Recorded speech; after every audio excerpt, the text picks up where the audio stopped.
آپ اپنی جگہ پر بیٹھ جائیں جیسے بیٹھے تھے. یہ جو باؤنڈری ہے اس کو اس کنارے چلے جائیں, بیچ میں کچھ گیپ چھوڑ دیں, پھر حضرت کی جیسے بڑھی ہوئی.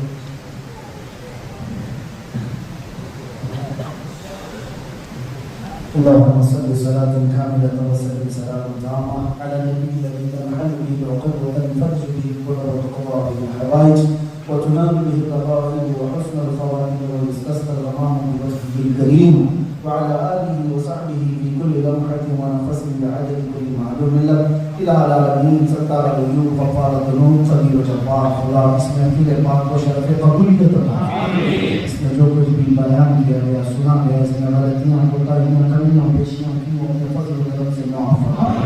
سب سے پہلے مجھے اور اس کے بعد سب کو اس پہ عمل کی توفیق عطا فرما. مولا ہمارے سینوں میں سچا عشق مصطفیٰ عطا فرما, ہمارے عمل میں تیرے حبیب کی ادائیں عطا فرما. اے کریم خدا اس یوگدان سے اور پھر آس پاس سے جتنے بھی یہاں خوش عقیدہ سنی مسلمان حاضر آئے ہیں, اے رب العالمین یا افریقہ کے ان جنگلات سے ہوتے ہوئے جن علاقوں میں زندگیاں بسر کر رہے ہیں, خالص ان سب کو تیری رضا عطا فرما. اللہ ان سب کی زندگیوں سے تو راضی ہو جا. قیامت تک ان کی نسلوں میں عاشقان مصطفیٰ پیدا فرما. ان کی اولاد کو, ان کی نسل کو, ان کے خاندانوں کو بد عقیدہ اور گمراہ ہونے سے محفوظ فرما. اے رب العالمین یا حلال رزق کی تلاش میں جو آئے ہیں انہیں بھر بھر کر کو رزق حلال عطا فرما. محتاجی سے محفوظ فرما, ظالموں کے ظلم سے محفوظ فرما. خصوصیت کے ساتھ مولا جو ابھی تک باہر یہاں آئے ہوئے اپنے وطن کو چھوڑ کر ہجرت کیے ہوئے جس طرح سے بھی مولا نئے دیش میں آزادی کے ساتھ نہیں رہ سکتے, غریب خدا یہاں کے شریر سے ان کی اور یہاں کی شرارتوں سے ان کی حفاظت فرما. جو معاملات یہاں کے ظالموں کی طرف سے ہوں یا کہیں کے ظالموں کی طرف سے ہوں مولا ان سب کے ظلم سے خوش عقیدہ سنیوں کی حفاظت فرما. ان کے مال کی, ان کی عزت کی, ان کے آبرو کی, ان کے اولاد کی, ان کی بیوی بچوں کی حفاظت فرما. اے رب العالمین سب کے ایمان کی حفاظت فرما. ہماری ماں بہنوں, بچیوں, بیٹیوں, بہووں, بیٹیوں سب کو ہم نے تیرے حوالے کر دیا. ان کی عزتوں کی حفاظت فرما. یہاں پر جتنے شریک ہیں مولا تیرے نبی کے سچے غلام ہیں, آخری دم تک ان کے ہاتھوں کو محتاجی سے بچا لے, غیروں کے سامنے محتاج ہونے سے محفوظ فرما. یا رب العالمین یا اکرم الاکرمین ان سب کو بری بیماریوں سے محفوظ فرما. جو بے اولاد انہیں صاحب اولاد بنا دے, جو ناحق مقدمے اور جیلوں میں ان کا آزاد کر دے. اے اللہ جو بے روزگار انہیں حلال روزیاں دے دے, جو بے جوڑ ہیں انہیں نیک و صالح رشتے عطا فرما. ہمارے والدین میں سے, ہمارے رشتوں میں سے جن کا انتقال ہو چکا ان کی بے حساب مغفرت فرما.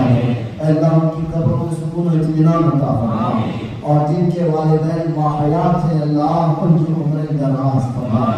اے کریم خدا آخر میں یہ التجا نہ جانے یہ آنکھیں کب ہمیشہ کے لیے بند ہو جائے.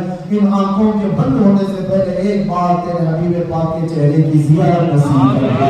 ان اللہ و ملائکتہ یصلون علی النبی یا ایھا الذین آمنوا صلوا علیہ وسلموا تسلیما. اللهم صل على سيدنا محمد المعدن الجود والكرم وآله وأصحابه الكرام والطيبين وبارك وسلم. دعواهم فيها سبحانك اللهم وتحيتهم فيها سلام وآخر دعواهم الحمد لله رب العالمين. جب تمہیں واپس لی ہو یا اللہ, جب تمہیں واپس لی ہو یا اللہ, لب پہ جاری ہو بس لا الہ الا اللہ محمد رسول اللہ. کل انشاءاللہ العزیز خاص طور پر میں عرض کروں گا ایک ایسا ذکر پاک ہے جو مجھے میرے مشائخ اور میرے بزرگوں نے اجازت کے ساتھ عطا کیا۔ مختصر کل بیان کے بعد ہم ذکر کا حلقہ قائم کریں، اس لیے کہ ذکر ہماری روح کی غذا ہے۔ جسم کو جیسے بھوک لگتی ہے، ناشتہ نہ کرو، دوپہر کا کھانا نہ کھاؤ تو رات تک آدمی کمزور ہو جاتا ہے، اسی طرح سے روح کو بھی بھوک لگتی ہے۔ جسم کو کھانا نہ دو تو یہ کمزور ہوتا ہے، لیکن روح کو اگر اس کی غذا نہ دو تو یہ شیطانی کام پر لگ جاتی ہے۔ اور روح کی غذا کیا ہے؟ اللہ کا ذکر۔ مہینوں ہو گئے، برسوں ہو گئے ہم نے ذکر الہی کیا ہے۔ میں آپ کو طریقہ بھی بتاؤں گا کل انشاءاللہ۔ وہ ذکر پاک ایسا، میرے تجربے کی بات بتا، ممبئی کی سرزمین پر ہم ہر بدھ کو یہ ذکر کرتے تھے۔ ایک دو نہیں، سینکڑوں نوجوان جو ڈرگز کے ایسے ایڈکٹ تھے، الحمدللہ فجر کی نماز کے پابند تھے۔ میں سمجھتا ہوں وہ ذکر کے محفل کی برکت ہے، اور میرے پاس اس کا تجربہ بھی ہے۔ 2 سے 3 لوگ ایسے ہیں اس ذکر کی مجلس کی وجہ سے ان کو حضور پاک کی زیارت نصیب۔